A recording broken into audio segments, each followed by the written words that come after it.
When I believe, I will trust God even if I don't get what I want and when I want it. Okay?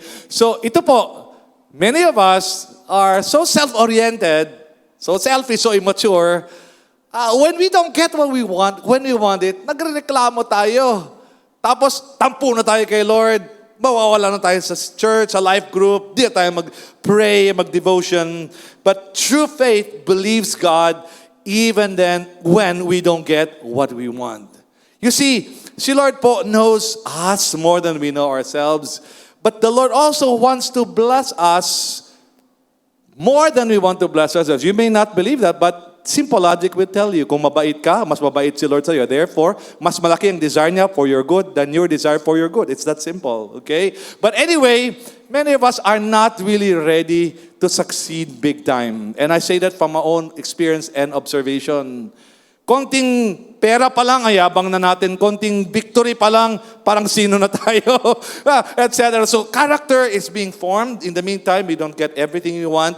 Not at least in the timing that we want.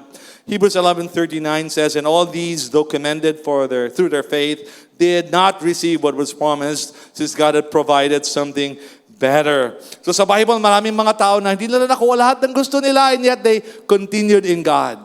Their faith in God was not dependent on, bigay mo lahat, Lord, ha?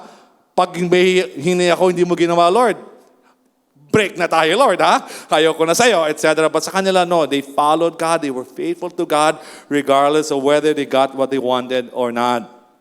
As I was speaking on that this morning, the Lord also reminded me of Shadrach, Meshach, and Abednego, the three young Hebrews who, because they were commanded to bow down to the statue as a law, and they did not do that because they wanted to worship only God. So tinapos sila doon sa fiery furnace. Okay? Pero before they were thrown, sabi nila, the Lord is able to rescue us, but if He does not, we will still not bow. Amen? Sa kanila, Lord, I love you more than what you can do for me. I love you more than the blessing that I desire.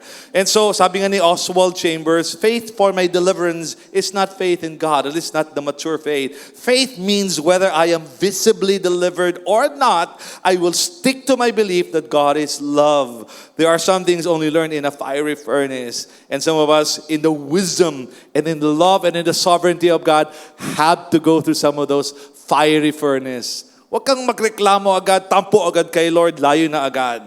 However, often what appears to be a no from God is actually a wait. Akala natin sabi ni Lord, ayoko ibigay sa'yo. Wag, ayoko. Minsan sabi ni Lord, wait, okay, wait, okay? Marami sa atin, we want to go into things, we're not ready. Gusto mo mag-asawa, napaka-immature mo pa. Gusto mo magpakasan na, wala kang pera. Etc. I mean, forgive me, but we need preparation, amen? You want to be a pastor of a 2,000-member church. You don't have the character, the prayerfulness, etc. So, you have to develop those things. Or sana sabi ni God, wait lang muna ha. Ibibigay ko yan, but at the right time, because at the wrong time, it will not be good for you. Baka yun pa ikasira mo. Ecclesiastes 3:1, there is a time for everything and a season for every matter under heaven. Habakkuk 3:17, though the fig tree should not blossom, nor fruit be on the vines, the produce of the olive fail, and the fields yield no food, the flock be cut off from the fold, and there be no herd in the stalls, yet I will rejoice in the Lord. I will take joy in the God of my salvation. God, the Lord, is my strength. So, in our faith po, whether God gives us what we want exactly the way we want it or exactly when we want it, let God be God, amen? And let God give you what you really, really need, because when He does, at the perfect time, yung hinog na hinog, masarap talaga yon. And God is glorified and we are happy, amen?